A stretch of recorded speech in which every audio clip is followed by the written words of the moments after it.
Captain Sandoval, Company Commander of 11 Scout Ranger Company. And papakita ko sa inyo yung nakuha na naming mga pwesto ng kalaban dito. So nung kinukuha namin yung building dito ko pinwesto yung isa na naging malaking tulong para sa amin na sumusuporta sa tropa. At ito yung aking mga tropa ng Periculoso Company. Ground Commander ng assaulting troops ng 4th Scout Ranger Battalion under and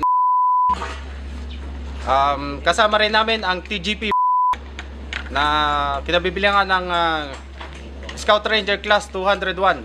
So ang pinakamahirap namin na nakuha na enemy stronghold ay yung ito mga kasama ko sa pagkuha doon. Ako si Captain Romel B. Sandoval, Company Commander ng 11 Scout Ranger Company.